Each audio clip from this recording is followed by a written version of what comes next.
Hello, snake trainers, enthusiasts, and just all of you people out there who are wondering what the heck snake training is and are interested in watching this video. Welcome to Training Tuesday for August 30th, 2022. I'm Lori with Behavior Education at Spirit Keeper Animal Sanctuary, and in this week's Training Tuesday, we're going to go over something that has to do with antecedent arrangement, arranging the environment, and just making sure that your snakes are comfortable and not afraid of all the stuff that we expect them to interact with during training.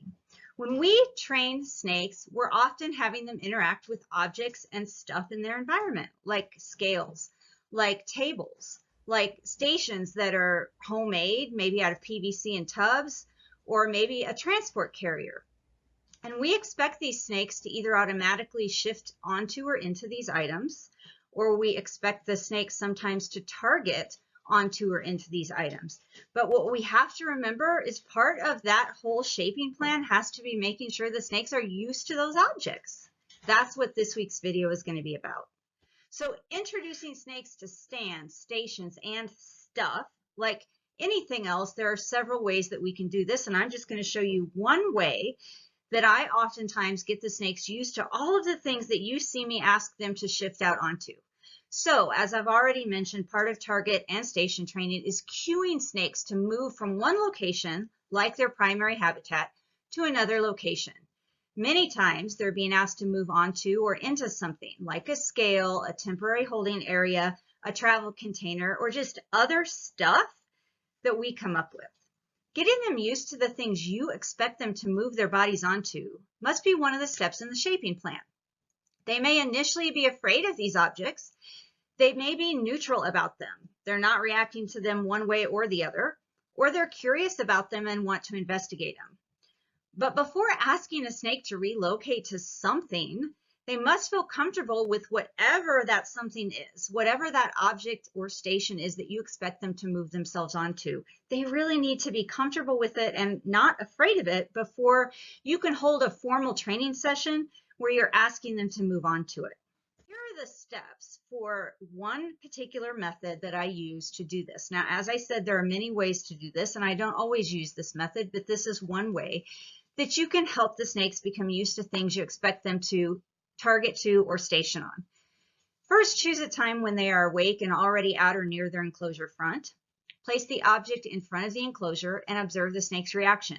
And then you just keep doing that until the snake ignores it or is starting to display some curiosity about it. And at this point, the door is still closed. So basically, you're just setting something in front of their enclosure and you're leaving it there.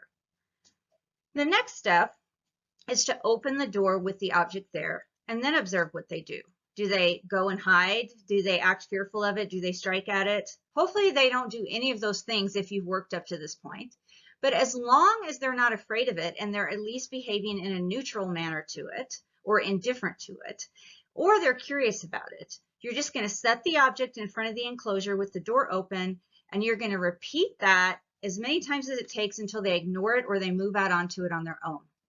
And then when they're doing that, you're finally going to pair that activity with targeting until the snake targets closer and closer to the object, eventually targeting out onto it.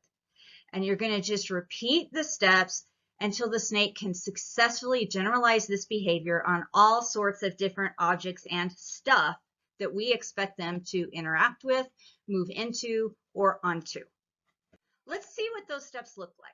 The following video clips show snakes alert and at or near their enclosure doors. That's when you would start this procedure or this part of the shaping plan. And then the videos are going to subsequently show the snakes being allowed to investigate the items outside of their doors. And remember, a keeper does remain nearby, but they're far enough away that it doesn't interfere with what the snake's doing, but we can still see them. The snakes were given the opportunity to investigate the objects or not investigate the objects without any time limit placed on them whatsoever. So the objects are there and the snakes can do whatever they want, and a keeper is just nearby doing other work and keeping the snakes in view to make sure they're safe and that nothing happens, and so that we can document the snake's behavior in relation to these objects. Here are a couple of examples of snakes at or near their enclosure door or opening. And it really doesn't have to be the door. It's just any place on the enclosure where they can see out, because they need to be able to see out so that you can set the objects in front of the window or the clear area on the tub or enclosure or the door, so that the snake has an opportunity to look at the items we're trying to get them used to.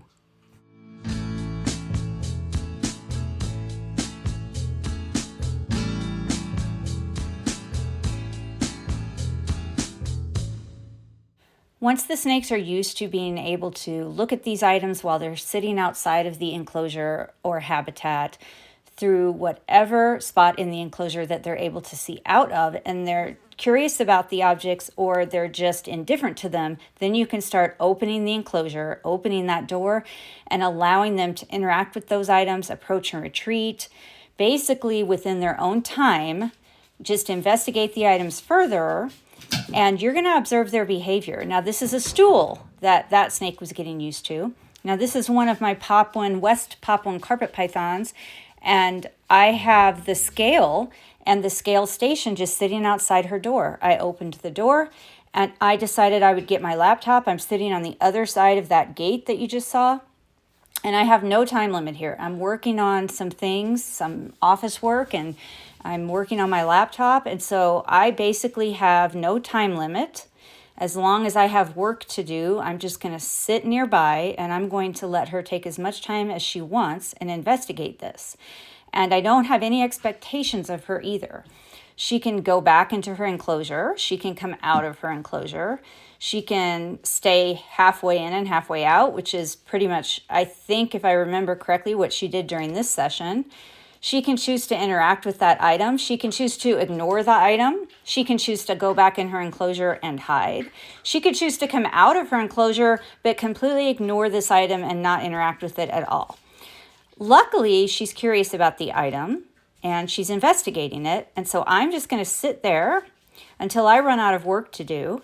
And I'm basically just keeping an eye on her for two reasons. I want to make sure she is safe, and I also want to observe her behavior. I want to be able to note how she is interacting with that object or not. And I want to be able to watch how she gets herself used to that object. I want to make note of any perceived fear behavior. In other words, any behavior that I think she might be exhibiting that could be construed as fear behavior. I want to note that. I want to note any behavior that I construe as curiosity. I want to note any indifference, or is she just ignoring the item? And I also want to take any notes about other things that she may or may not be reacting to in the environment, because obviously now her enclosure door is open, so she has access to the whole room, and she can visually see things not only in that room, but out of the door where I'm sitting and on the other side of that gate. So she has a lot to visually take in, and I'm sure she can smell things with that door open that she couldn't smell from inside her enclosure with the door shut. And so I'm going to just make note of anything interesting that I see about her behavior. As I'm doing my thing, I'm going to let her do her thing, and there's absolutely no time limit here. And just because she goes into her hide now doesn't mean that's where she's going to stay. Snakes often will do a lot of approach and retreat, and that just doesn't mean a few inches. They may completely retreat back into their enclosure, back into their hide, and then they may decide to come back out. And that's exactly what she did during this afternoon that I was watching her. And I was watching her for at least a couple of hours because I had a chair and a portable desk outside of the room. And I just sat there and worked. And I let her interact in this environment until I was pretty sure that she put herself away and she wasn't going to come back out.